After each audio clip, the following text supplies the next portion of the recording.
안녕하세요. 지식스쿨입니다.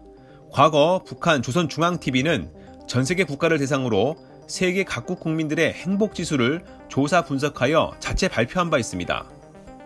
OECD나 UN 등이 발표하는 행복지수와 경쟁하는 것인지는 모르겠지만 이들의 결과와는 매우 다른데요. 실제 이들이 산출한 행복지수가 어떤 기준으로 어떻게 산출됐는지는 공개된 바 없습니다. 그렇다면 북한이 공개했던 세계 각국 국민들의 행복지수의 순위는 어떨까요? 북한이 공개한 자료는 상위 1위부터 5위까지의 순위와 한국과 미국의 순위입니다. 한국과 미국의 순위는 자막으로만 안내드리겠습니다. 지금 시작합니다. 5위는 베네수엘라입니다. 조선중앙TV의 발표에 따르면 베네수엘라의 행복지수는 85점이라고 합니다. 현재 베네수엘라는 정치뿐만 아니라 경제도 위기인 상황입니다. 베네수엘라는 범죄율이 매우 높은 국가 중 하나인데 특히 강력 범죄가 빈발하고 있는데요. 경제를 살펴보면 세계 최고 수준의 석유 매장량을 갖고 있는데 석유에 너무 의존한 나머지 유가에 따른 경제 부침이 너무 심한 상황입니다. 또한 지나친 무상복지와 관치 경제로 높은 물가 상승률이 말해주듯 경제는 파탄난 상황인데요.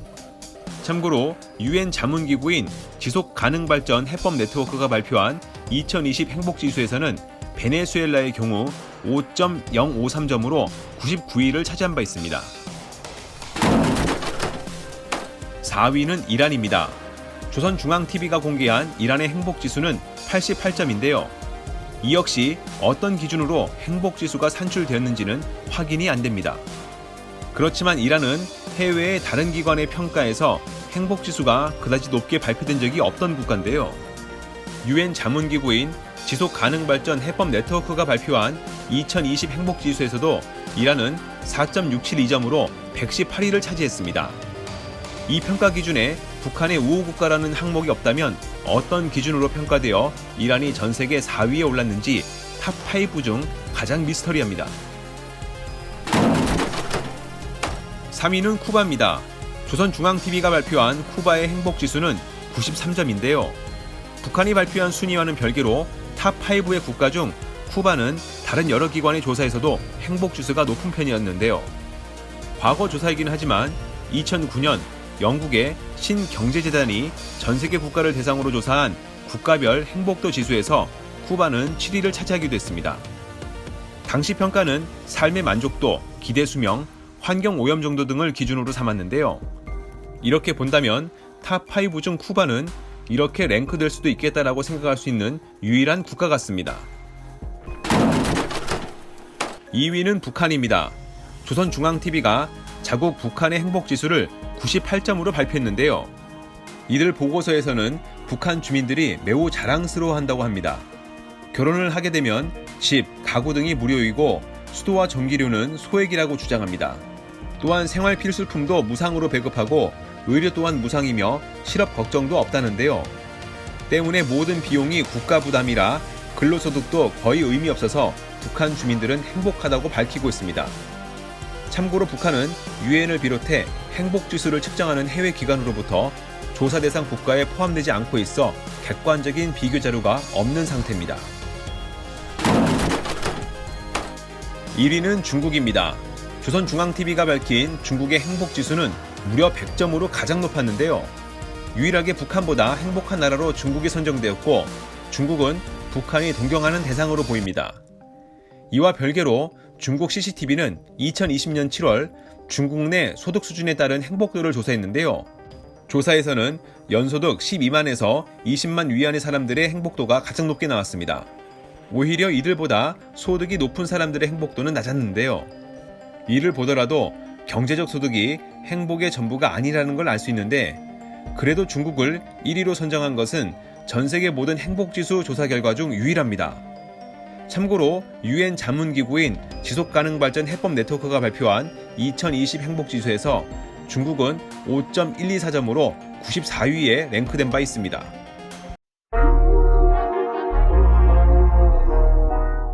안녕하세요. 지식스쿨입니다.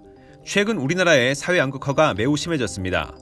이에 각종 스트레스로 고통을 받고 있는 국민들이 상당히 많은데요. 살아가기가 쉽지 않은 요즘입니다. 그렇지만 우리나라에서 태어난 것을 감사하게 만들어주는 것들이 있어 조금이나마 위안이 될 것 같습니다. 바로 북한 얘기인데요. 김정은을 중심으로 한 폐쇄적인 사회인 북한을 자세히 들여다보면 독특한 것이 매우 많습니다. 특히 북한의 체제를 유지하기 위한 목적의 법이나 지침들을 보면 우리를 경악하게 만드는 것들이 상당히 많은데요. 오늘은 북한의 이러한 법과 지침을 알아보려고 합니다. 이 영상을 보시면 우리나라에서 태어난 걸 다행이라고 생각할 것 같은데요. 북한의 법과 지침 중 특이한 10가지를 소개해드리겠습니다. 지금 시작합니다. 2013년 김정은의 북한은 헤어스타일 목록을 공개했습니다. 북한 주민들에게 허용된 28개의 헤어스타일인데요. 북한 주민이 선택할 수 있는 28개의 헤어스타일은 여성 헤어스타일이 18개, 남자의 헤어스타일은 10개로 구성됐습니다. 당시 영국의 텔레그래프 보도에 따르면 북한 당국은 기혼 여성의 경우 머리를 짧게 유지하고 미혼 여성은 더 긴 곱슬머리를 추천했다고 하는데요. 남성은 5cm 이상 머리를 기르는 것을 금지했는데 다만 노인의 경우 최대 7cm까지는 허용된다고 합니다. 북한에서 김정은이 등장한 지 얼마 안 된 2011년 1월 김정일 당시 국방위원장은 중요 문건을 서명해 지시했는데요. 바로 이름과 관련된 것이었습니다. 김정은과 같은 이름을 갖고 있는 주민들을 조사해 개명하게 하고 이와 관련한 신분증명서도 수정하라는 지시였는데요. 같은 김씨가 아닌 다른 성씨라도 정은이라는 이름을 북한에서 쓰는 게 금지된 것입니다. 또한 김정은과 같은 이름의 출생신고도 막아버렸는데요. 이에 북한에서는 신분증은 물론이거니와 당원증, 출생증, 국민증까지 바꾸노라 북한 주민들이 한바탕 난리를 치렀습니다. 김정일, 김정은 부자는 농구를 좋아하는 것으로 잘 알려져 있습니다. 때문에 김정일 국방위원장이 1996년 친필 교실을 통해 사회 전반적으로 농구하는 분위기를 만들라고 언급한 것처럼 북한에서 농구는 권장되는 스포츠인데요. 농구 용어야 북한 실정에 맞게 고쳐 쓴다고 하지만 북한에서는 농구 규칙도 다소 다릅니다. 슬램덩크는 3점, 기존 석점 라인보다 먼 바깥에서 슛을 성공하면 4점, 버저비터가 울리기 2초 전에 득점을 하면 8점을 주는데요. 이 외에도 다양한 상황에서의 슛에 대해 기존 규칙과는 다른 규정이 적용되어 득점을 인정하고 있습니다. 다른 건 몰라도 북한에서의 농구는 막판 뒤집기가 가능할 것 같습니다. 1980년대 이후부터 북한에서는 공식적으로 종교의 자유가 있다고 주장하고 있습니다. 그렇지만 현실은 전혀 다릅니다. 2개의 교회와 1개의 성당, 그리고 수십여 개의 사찰이 존재하긴 하는데요. 교회와 성당은 선전용이라 보면 되고 수십여 개의 사찰은 그냥 문화재로 봐야 합니다. 실제로는 성경을 소지하는 건 상상할 수 없고 많은 기독교인들이 정치범 수용소에 수감된 것으로 추정되는 상황입니다. 미 국무부의 2019 국제종교자유 보고서에는 북한의 종교활동 탄압이 여전하다고 언급된 바 있습니다. 북한에서는 매년 7월 8일 조심해야 합니다. 이날 웃고 다니거나 술을 마시거나 농담을 하고 다닌다면 매우 곤란한 상황이 만들어질 수 있는데요. 이날이 바로 1994년 김일성이 사망한 날이기 때문입니다. 또한 북한에서는 7월 8일생이 존재하지 않습니다. 중국 환추왕에 따르면 7월 8일과 생일이 같았던 북한 주민은 다른 날짜로 생일을 변경했고 김일성 사후에 같은 날에 태어난 사람은 다른 날로 출생신고를 했다고 하는데요. 김일성 사망일에 즐거워할 수 없기 때문입니다. 눈여겨볼 것은 이렇게 북한 주민들이 생일을 바꾸고 출생신고를 다른 날로 하는 행동들 모두가 자발적이라는데요. 믿어야 할까요? 북한도 사람 사는 곳이니 남녀가 성인이 되면 혼인을 하게 되는데요. 북한에서 공식적으로 남녀가 결혼을 하게 되면 형편인지라 우리와는 다르게 보통 기념 촬영을 생략합니다. 그렇지만 기념 촬영을 한다고 하면 평양 만수대 언덕에 있는 김일성, 김정일 동상에 가서 절을 하고 기념 촬영을 하는데요. 거주지가 평양이 아니어서 만수대에 갈 수 없다면 살고 있는 각 도의 소재지에 있는 동상으로 갑니다. 그래도 동상이 없는 곳이라면 초상화 앞에 가서 헌화하고 인사한다고 합니다. 특이한 건 이러한 신혼부부의 행동들이 당연히 해야 한다고 습관적으로 생각해 이루어진다는 것인데요. 또한 북한에서는 신혼여행을 생각할 수 없고 결혼식도 김일성이 태어난 4월 15일과 김정일이 태어난 2월 16일에는 할 수 없다고 합니다. 북한은 광명망이라는 인터넷 시스템이 있습니다. 말이 인터넷이지 인트라넷 개념인데요. 실제 인터넷은 허가받은 극소수 특정 인원들만 사용 가능하고 그 외 일반인들은 광명망을 접속할 수 있습니다. 물론 광명망 접속도 내각 최신성의 감독과 통제를 받는데요. 접속이 가능한 일반인들은 포털 사이트 광명에 접속해 채팅, 이메일, 간단한 게임 등을 이용할 수 있습니다. 포털 사이트 광명 외에도 쇼핑 사이트, 대학 사이트, 정보 사이트 등이 있는데 접속부터 모든 활동은 다 감시를 받게 됩니다. 추가로 사용하는 운영체제 또한 윈도우나 맥은 사용이 불가능하며 리눅스 기반의 붉은별 OS만 사용할 수 있습니다. 북한에서 자살을 한 사람은 민족과 조국에 대한 반역을 한 것이며 변절자나 다름없다고 합니다. 그렇지만 문제는 자살한 본인뿐만 아니라 그 가족들이 큰 피해를 본다는 것인데요. 남은 가족들은 자살에 따른 처벌을 받게 되며 출신 성분도 강등되는 것입니다. 때문에 북한에서는 남은 가족들의 피해 우려 때문에 힘들어도 자살을 시도하기가 어려운 것입니다. 즉 북한에서의 자살은 개인 문제가 아니라 사회 정치적인 문제나 다름없습니다. 북한에서 직업 선택의 자유는 없습니다. 북한의 당이나 관계기관이 수요에 맞춰 계획대로 배치합니다. 첫 직업을 결정짓는 직장의 배치는 출신 성분 등의 정치적 조건들이 큰 영향을 주는데요. 이를 핵심 기준으로 두고 실무적 능력 등은 부수적인 것으로 보는 수준입니다. 중요한 것은 이러한 직장 배치 이후 노동자가 개인적으로 직장을 옮기는 것이 사실상 불가능하기 때문에 최초 배치받는 직장이 거의 평생 직장이라고 봐야 하는데요. 때문에 출신 성분이 좋지 않거나 뇌물이나 인맥을 활용할 수 있는 여건이 안 된다면 그냥 직업을 주는 대로 받아야 할 것입니다. 북한에서는 출신 성분을 매우 중요하게 생각합니다. 인도의 카스트 제도와 비교될 정도로 1957년 김일성에 의해 탄생한 출신 성분에 따른 구분은 북한 사회 전반에 큰 영향을 끼치는데요. 출신 성분이 나쁘면 평양에서의 거주, 국가공무원 임용, 명문대 입학 등은 불가능합니다. 개인의 삶에 큰 영향을 끼치는데요. 북한 출신 성분 시스템은 크게 핵심 계층, 동요 계층, 적대 계층으로 구분할 수 있습니다. 핵심 계층에는 백두 혈통을 중심으로 공화국 영웅, 혁명유족, 고위 당간부 등 북한 체제의 엘리트 계층이 포함되는데요. 북한에서 출세를 위한 핵수저를 쥐고 있다고 보면 되겠습니다. 이어 동요 계층은 쉽게 말해 평민이라고 보면 되는데요.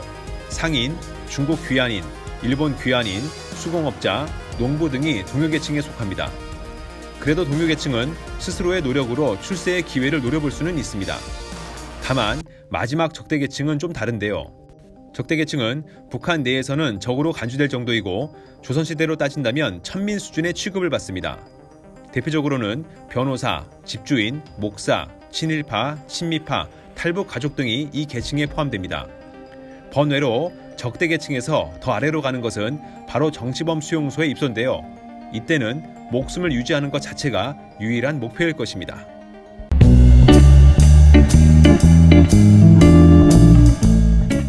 안녕하세요. 지식스쿨입니다.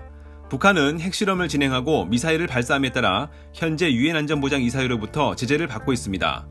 북한 내 개인이나 단체가 제재 리스트에 올랐고 무기금수, 금융제재, 석탄과 철광석 등의 자원거래 금지, 사치품 거래 금지 등 일일이 열거하기 힘들 정도입니다. 이렇게 광범위한 제재가 가해지게 된 것은 유엔 안보리 결의안이 오랜 기간 10수차례 이상 채택되었기 때문일 것입니다. 게다가 유엔뿐만 아니라 한국을 비롯해 미국, EU, 영국, 일본 등도 북한에 대해 독자적인 제재를 가하고 있는 상황입니다. 외화가 절실히 필요한 북한으로서는 다급할 수밖에 없는데 사실 제재 이전만 해도 북한은 다양한 방법으로 외화를 벌어들였습니다. 그중 1957년에 설립된 만수대 창작사도 빼놓을 수 없는 기관입니다. 평양미술대학을 졸업한 천여 명의 예술가가 근무하고 있는 것으로 추정되는데 만수대 창작사는 이들의 재능을 바탕으로 해외에 각종 사업을 수주해 많은 외화를 벌어들인 바 있습니다. 때문에 만수대 창작사도 2016년 유엔 안전보장 이사회의 대북 제재를 받게 되었고 현재 소속 작가들의 작품은 자산 동결된 상태입니다. 이는 그동안 해외에서 많은 실적을 쌓았다는 것을 말해주는 것이라 볼 수 있습니다. 오늘은 이들이 어떻게 외화를 벌어들였는지 알아보겠습니다. 북한의 만수대 창작사가 그동안 진행했던 주요 해외 사업입니다. 지금 시작합니다. 에티오피아의 수도인 아디스아바바에는 티글라친 기념비가 세워져 있습니다. 1984년에 세워진 티글라친 기념비는 중앙의 동상을 중심으로 뒤편에는 50m 높이의 오벨리스크가 있고 기타 다양한 기념물도 존재하고 있습니다. 티글라친 기념비는 1977년부터 1978년까지 에티오피아와 소말리아 간에 치러졌던 오가덴 전쟁에 참전한 쿠바 군인과 에티오피아 군인을 기리기 위해 제작됐습니다. 헌데 이것을 제작한 주체는 북한의 만수대 창작사입니다. 만수대 창작사가 제작한 것을 북한이 에티오피아에 기증한 것인데 1984년 당시 북한의 경제적 형편이 지금보다 나아서인지는 모르겠지만 적지 않은 비용이 투입된 것을 기증했다는 점이 눈길을 끕니다. 다만 현재 티글라친 기념비는 방치된 상태여서 흉물로 인식되기도 해 철거를 주장하는 사람들이 있는 상황입니다. 2019년에 사망한 짐바브웨의 로버트 무가베 대통령은 약 37년간 독재 통치로 짐바브웨를 최악으로 이끈 인물로 평가받고 있습니다. 살인적인 인플레이션에 짐바브웨 경제는 초토화됐는데 후처에게 정권을 물려주다가 2017년 군부에 의한 쿠데타로 정권에서 물러난 바 있습니다. 집권 당시 공포정치를 펼쳤던 무가베는 북한의 독재에 대해 많은 관심을 갖고 있었고 이에 양국의 교류는 활발했습니다. 이러한 관계 덕에 북한은 2014년 짐바브웨로부터 2개의 무가베 동산 건립사업을 수주해 500만 달러의 외화를 벌어들였습니다. 이는 무가베의 90세 생일을 기념하기 위해 제작된 것으로 알려져 있습니다. 만수대 창작사는 나미비아에 히어로즈 에이커라는 전쟁 기념관을 건설했습니다. 히어로즈 에이커는 나미비아의 수도인 빈투크로부터 약 10km 떨어진 곳에 오아스 산맥 기슭에 위치해 있는데 2002년 8월에 완공됐습니다. 이곳에는 나미비아가 추모하는 174명의 무덤이 존재하고 그들의 이름과 사진들이 히어로즈 에이커 중앙의 검은 대리석에 새겨져 있습니다. 히어로즈 에이커의 면적은 약 3제곱킬로미터인데 중앙에는 앞서 언급한 검은 대리석 위에 8m 높이의 군인 청동상이 제작되어 있고 15m 높이의 오벨리스크도 존재해 있습니다. 만수대 창작사는 히어로즈 에이커를 건설하는 데 있어서 수의계약으로 사업을 따냈는데 당초 계약은 520만 달러 규모였습니다. 허나 건설 과정에서 계약 규모가 2배로 증가한 점, 청동상이 나미비아의 특정 인물을 묘사했다는 점, 일부 비문의 글자가 부실로 제작됐다는 점 등은 논란이 되기도 했습니다. 콩고 민주공화국에는 벨기에로부터 독립하는 데 큰 영향을 미쳤던 파트리스 루문바라는 인물이 있습니다. 콩고 민주공화국의 초대 총리이기도 했던 그는 콩고에서는 국가적 인물임과 동시에 영웅으로 추앙받고 있습니다. 당연히 콩고 민주공화국에서는 그를 기리기 위한 다양한 기념물을 제작했는데 북한의 만수대 창작사도 이 사업에 참여했습니다. 북한의 만수대 창작사는 1990년대 후반 모투부 정권 당시 루문바의 기념물 제작을 수주받았습니다.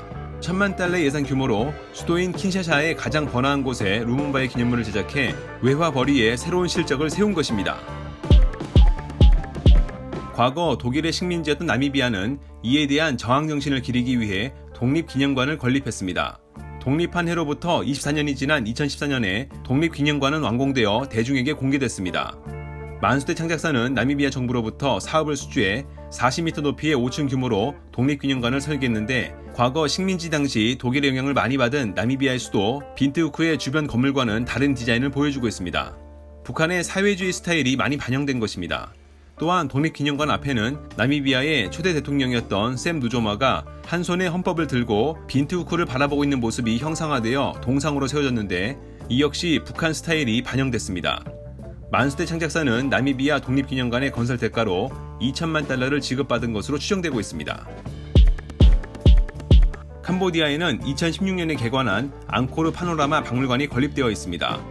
앙코르 파노라마 박물관은 무엇보다 캄보디아의 역사를 묘사한 길이 123m, 높이 13m의 원형 벽화가 핵심인데 작업에만 2년의 시간이 소요되었고 63명의 만수대 창작사 예술가들이 제작에 투입되어 벽화 내에는 4만 5천여 명의 많은 인물들이 묘사되어 있습니다.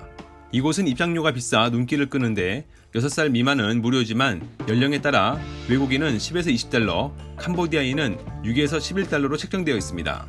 헌데 이는 이유가 있습니다. 2016년 개관 이후 2026년까지 북한이 운영하거나 2,400만 달러의 건설비를 회수할 때까지 운영하는 방식이기 때문입니다. 그렇지만 만수대 창작사는 유엔의 대북 제재 대상에 포함되어 있어서 이들이 건설을 운영하는 앙코르 파노라마 박물관도 2019년 12월부터 폐쇄 조치된 상태입니다. 세네갈의 기념비인 아프리칸 르네상스는 2008년에 착공되어 2010년에 완공됐습니다. 100m 정도 되는 언덕에 50m 높이의 구리 재질 동상이 바로 아프리칸 르네상스를 말해주는데 아프리칸 르네상스는 아프리카에서 가장 큰 동상이기도 합니다. 아프리칸 르네상스는 당시 대통령이었던 압둘라의 웨이드의 지시로 제작이 이루어졌습니다.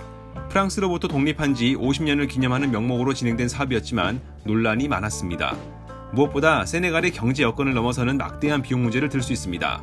세네갈 정부는 사업가들로부터 토지를 후원받은 뒤 만수대 창작사의 제작을 의뢰하면서 2,700만 달러를 만수대 창작사에 지급한 것입니다. 게다가 공사는 지연되어 마무리되었고 제작된 동상의 스타일에 대해서도 많은 혹평이 이어지기도 했습니다. 앙골라의 수도인 루안다에는 아고스티노 네토 문화센터가 있는데 이곳 중심에는 아고스티노 네토의 묘지가 있기도 합니다. 아고스티노 네토는 앙골라가 포르투갈로부터 독립하는 데 앞장섰고 독립 후 앙골라의 초대 대통령을 역임하기도 했습니다. 그의 사망 후 앙골라에서는 그를 기념하기 위해 대형 프로젝트를 기획했는데 바로 아고스티노 네토 문화센터의 건립이었습니다. 최초 이 프로젝트는 브라질 기업이 수주했었지만 최종적으로는 다양한 기념물을 건립한 실적이 있는 만수대 창작사가 사업을 가져와 마무리했습니다. 사업비는 총 4천만 달러로 추정될 정도로 북한 입장에서는 큰 외화벌이의 기회이기도 했습니다. 때문에 2011년 김영남 북한 최고인민회의 상임위원장이 기념비를 방문하기도 했습니다. 나미비아 수도인 빈트후크에 건설된 스테이트 하우스는 정부 청사이자 나미비아 대통령의 공식 거주지로 활용되는 곳입니다. 만수대 창작사가 스테이트 하우스의 건설 사업을 수주했는데 2002년부터 2008년까지 6년 넘게 건설이 진행된 곳이기도 합니다. 건물의 용도나 건설 기간만 보더라도 사업 규모가 예사롭지 않음을 짐작케 하는데 건설 비용 또한 상당한 규모입니다. 스테이트 하우스의 당시 건설 비용은 5천만에서 6천만 달러로 추정되고 있습니다. 막대한 건설 비용 때문인지는 몰라도 개관 당시 북한의 김영남 최고인민회의 상임위원장이 참석하기도 했습니다. 대통령 관저를 비롯해 대통령실, 강요와 200명의 직원이 근무하는 사무실, 방문객을 위한 두 채의 아파트 등이 갖춰져 있습니다. 짐바브웨의 수도인 하라레에는 내셔널 히어로즈 에이커라는 기념물이 건설되어 있습니다. 이곳은 짐바브웨의 독립을 위해 과거 목숨을 바친 사람들을 기리기 위한 목적을 지니고 있습니다. 23만 제곱미터 면적의 내셔널 히어로즈 에이커는 1981년 만수대 창작사가 짐바브웨로부터 사업을 수주해 설계와 건축을 진행한 것이 특징입니다. 때문에 짐바브웨의 내셔널 히어로즈 에이커에서는 북한 스타일을 많이 엿볼 수 있는데 무엇보다 북한 대성산 혁명 열사릉의 디자인과 비슷해 보입니다. 내셔널 히어로즈 에이커는 40m 높이의 영원한 불꽃을 상징하는 탑을 비롯해 3명의 게릴라를 묘사한 청동상, 각종 유물이 전시되어 있는 박물관, 좌우 벽에는 벽화가 그려진 것 같이 구성되어 있습니다. 북한의 만수대 창작사는 짐바브웨의 내셔널 히어로즈 에이커의 건설 대가로 당시 6천만 달러의 외화를 벌어들인 것으로 추정되고 있습니다.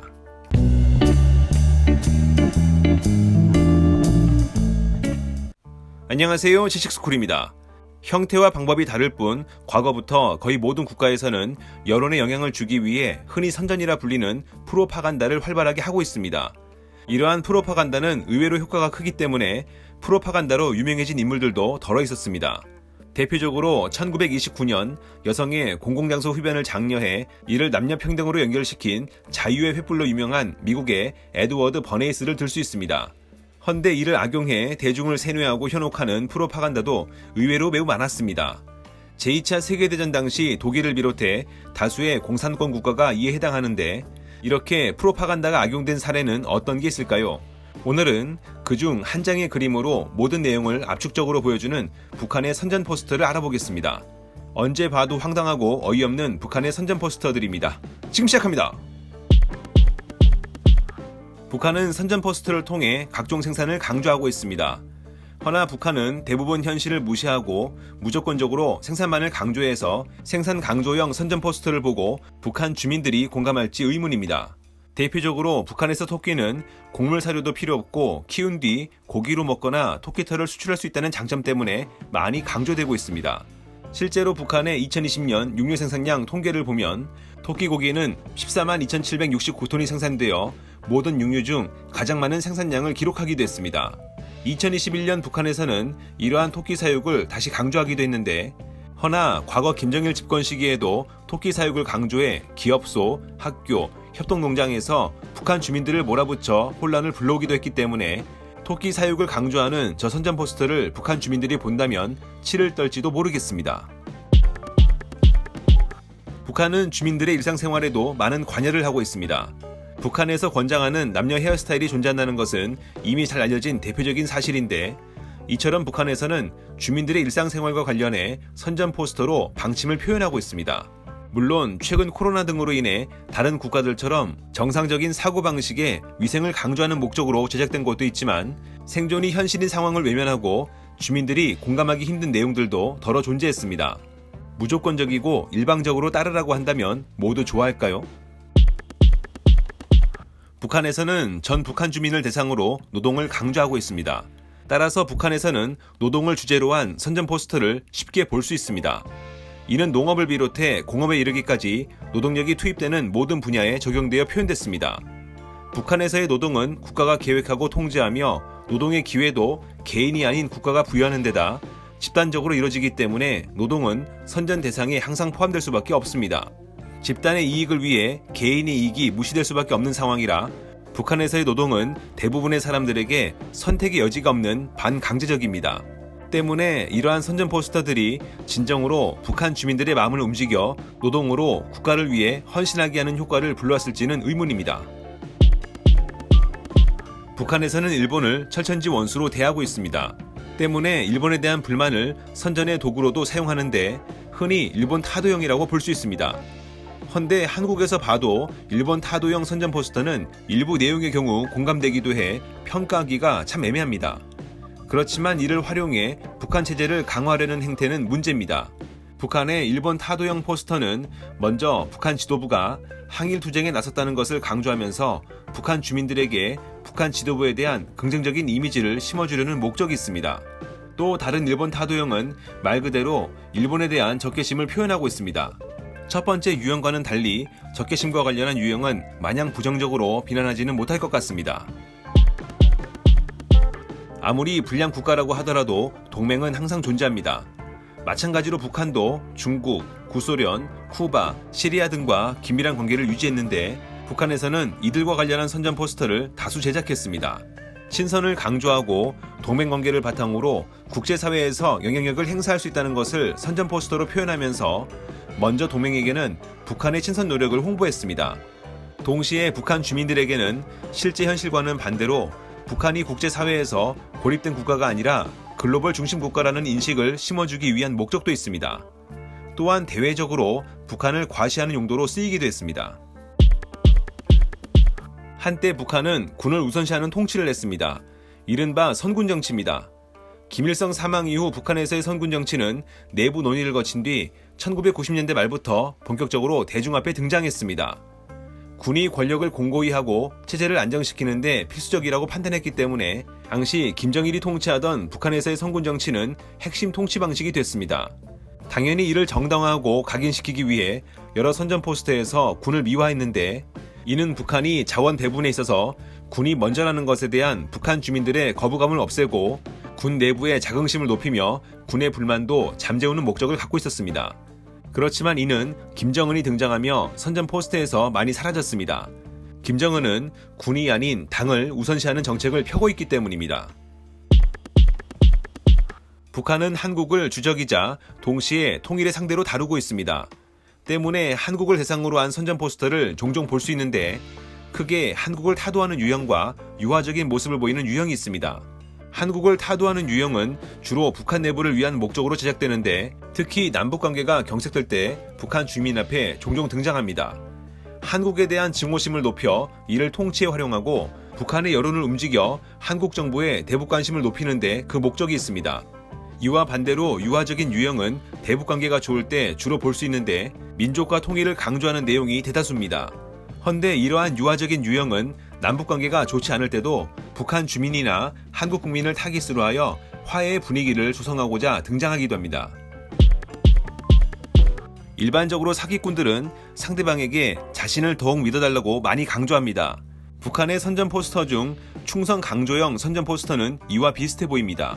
이러한 충성 강조형 선전 포스터는 먼저 과거 김정일이나 현재의 김정은 등 북한 지도부에 대한 충성을 요구하는 유형이 있습니다. 또한 북한의 중앙당에 충성을 요구하는 유형도 있습니다. 이렇게 충성을 요구하는 유형의 선전 포스터를 꾸준히 제작하고 있는 북한 당국을 보면 한편으로 북한 주민들이 제대로 충성하고 있지 않다는 판단 때문에 제작하고 있는 게 아닌지 생각이 듭니다. 진짜 충성하고 있다면 선전 포스터를 애초에 만들 필요가 없기 때문이죠.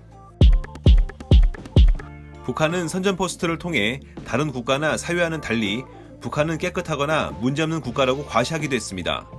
이는 대외적으로는 북한 체제가 우월하고 정권도 안정적으로 운영되고 있으며 붕괴될 가능성이 전혀 없다는 것을 강조했습니다. 또한 내부적으로는 북한 주민들에게 다른 국가보다 더 나은 곳에서 지내고 있다는 것을 인식시키려는 목적을 갖고 있습니다. 얼마 전 북한은 평양에 특별 배급을 진행했을 정도로 평양에는 각별함을 보였지만 그 외 지역은 그렇지 못했습니다.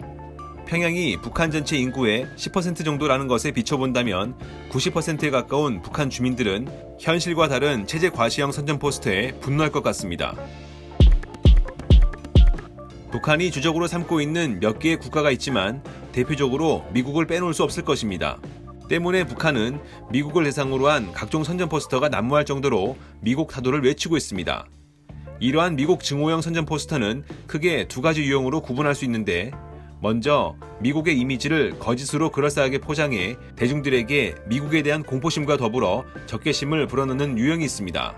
이는 대중의 관심을 미국으로 돌려 체제를 공고히 하는 목적으로밖에 볼 수 없습니다. 이어 미국을 충분히 제압할 수 있다는 허세를 부리는 유형이 있습니다. 북한의 실질적인 현실과 매우 동떨어진 유형이라고밖에 볼 수 없습니다.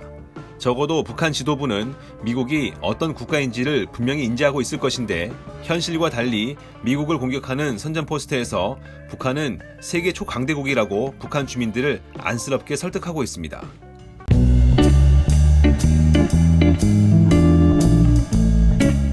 안녕하세요, 제식스쿨입니다. 지속적인 도발에 따른 대표적인 고립국가로 알려져 있는 곳이 바로 북한입니다. 그렇지만 이러한 국제적인 상황과는 다르게 2022년 5월 기준 북한이 외교관계를 유지하고 있는 이른바 수교를 맺고 있는 국가는 총 160개국입니다. 한국이 외교관계를 맺고 있는 국가가 151개국이라는 것에 비춰본다면 크게 차이가 나지 않아 보입니다. 게다가 북한이 외교관계를 맺고 있는 160개국 중에는 한국은 외교관계를 유지하지 못하지만 북한은 단독으로 수교를 맺어 외교관계를 유지하고 있는 국가도 3개국이 존재하고 있습니다. 그렇다면 이와 달리 북한과의 외교관계를 유지하지 않는 미수교국에는 어떤 국가가 있을까요? 대표적으로 미국이나 일본 등이 있지만 오늘은 미국이나 일본과 달리 한국과 외교관계를 유지하고 있으나 북한과는 외교관계를 맺지 않은 채 미수교국으로 남아있는 의외의 국가들을 알아보겠습니다. 10개국을 소개합니다. 지금 시작합니다. 애초 말레이시아는 북한과 대사관을 개설했을 정도로 외교관계를 유지하고 있었던 수교국이었습니다. 북한은 1974년 말레이시아 쿠알라룸푸르에 대사관을 개설했고, 말레이시아도 2004년부터 북한의 대사를 파견한 데다 2009년부터는 말레이시아인들이 무비자로 북한을 여행할 수 있었을 정도로 양국의 관계는 긴밀했습니다. 그렇지만 2017년 2월 13일 북한의 김정남 암살은 양국의 외교관계에 근본적인 변화를 불러왔습니다. 말레이시아가 부검을 실시한다고 하자 북한은 김정남 시신을 요구했는데, 이에 대해 말레이시아가 부검과 진상규명은 당사국의 권리라는 점을 들어 거부했기 때문입니다. 이에 보복으로 북한은 말레이시아가 시신을 반환할 때까지 말레이시아 대사관 직원들을 억류하게 됐습니다. 이후 양국은 다시 외교관계를 회복할 조짐이 있긴 했습니다. 실제로 2018년 북미 정상회담 이후 말레이시아의 마타히르 무하마드 총리는 대북관계를 개선할 것이라고 언급했고, 2019년 최룡해를 만나 국교 재개를 논의하기도 했습니다.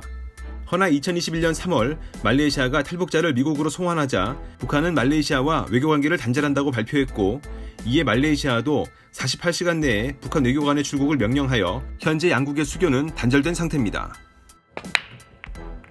현재 프랑스는 북한과 외교관계를 맺고 있지 않는 미수교국입니다.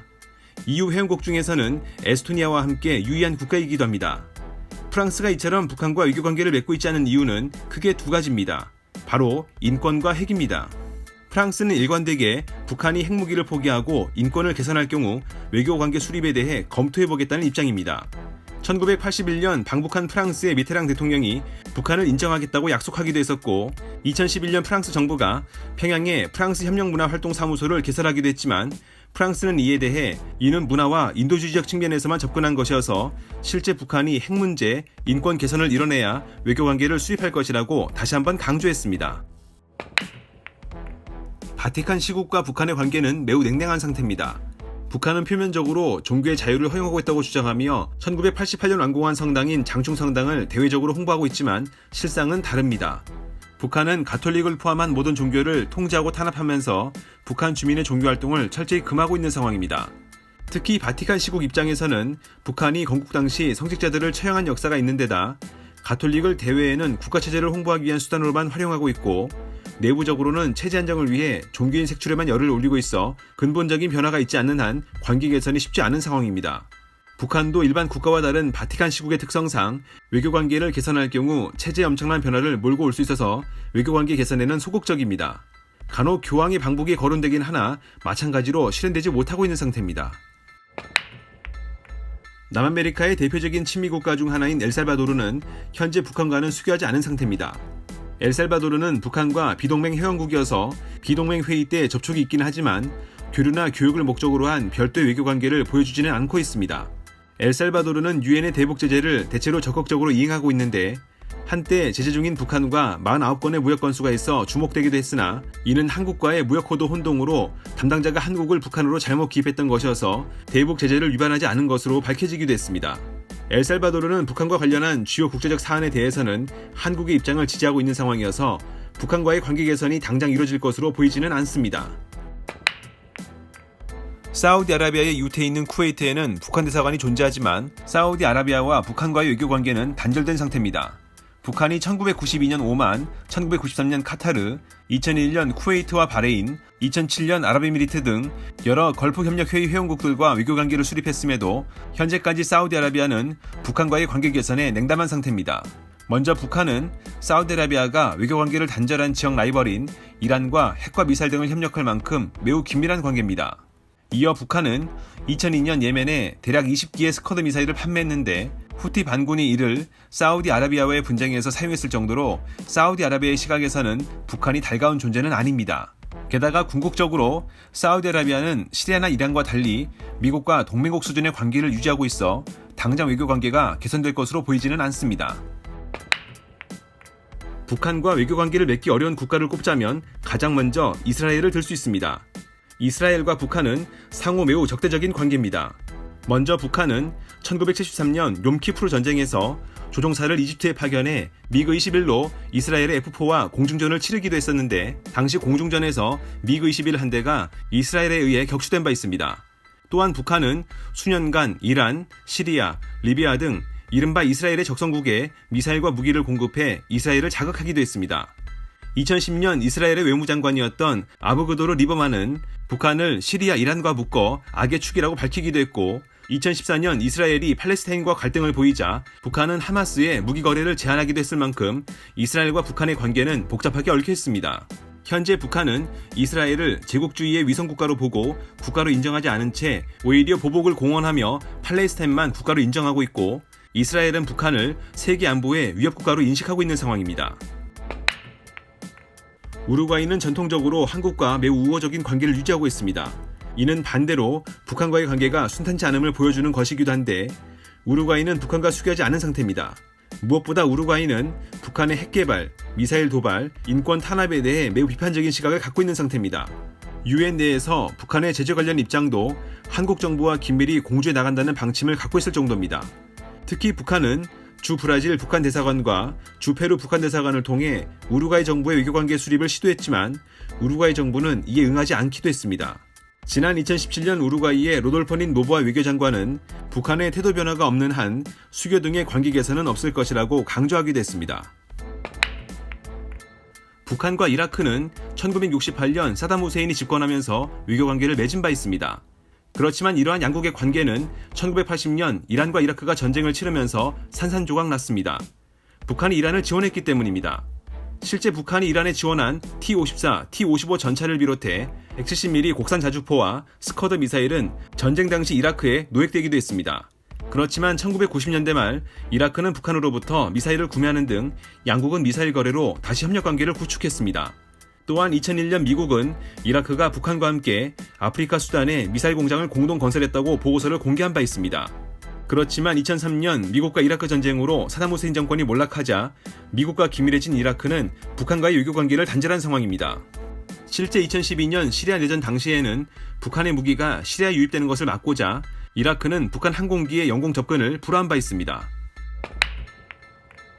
1973년 아르헨티나는 북한과 외교관계를 맺었습니다. 쿠데타로 인해 단 49일간 아르헨티나의 대통령이었던 헥토르 캄포라가 집권할 당시 아르헨티나는 북한과의 관계를 개선했습니다. 이후 헥토르 캄포라가 물러나고 새로운 정권의 부통령이었던 이사벨 페론이 평양을 방문해 김일성과 만나면서 그해 6월 아르헨티나와 북한은 수교했습니다. 그렇지만 아르헨티나와 북한의 외교관계는 오래 지속되지 못했습니다. 수교 이후 개설된 주 아르헨티나 북한 대사관은 아르헨티나 내 좌익 게릴라에 지원을 하고 있었는데 정권이 수시로 바뀌는 아르헨티나의 정치 환경 속에서 우익 군사정권이 집권하자 상황이 바뀌었습니다. 북한이 대사관에 불을 지르고 외교관들을 본국으로 송환해 증거를 인멸하는 모습을 보이자 아르헨티나의 우익 군사정권이 북한과의 외교관계를 단절한 것입니다. 물론 1990년대 잠시 아르헨티나가 북한의 유엔 가입을 지지하기도 했지만 이는 그 이상으로 확대되지는 않았습니다. 1990년대 중반 카를로스 메넴이 집권할 당시 북한은 부에노스아이레스에 경협사무소를 개설하려는 등 아르헨티나와의 관계 개선에 의지를 보이기도 했지만 아르헨티나는 과거 사건의 손해배상과 미납된 곡물 대금을 지급받아야 논의할 수 있다고 해 거부했습니다. 볼리비아는 2006년부터 2019년까지 집권했던 에보 모라레스를 비롯해 현 대통령인 루이스 아르세 리기까지 21세기 대부분을 사회주의 운동당 소속의 인물들이 통치하고 있습니다. 때문에 북한과의 외교관계가 개선될 것으로도 생각할 수 있겠지만 친북 성향을 보이는 일부 인사를 제외하고는 대부분 현실을 냉정하게 바라보는 분위기입니다.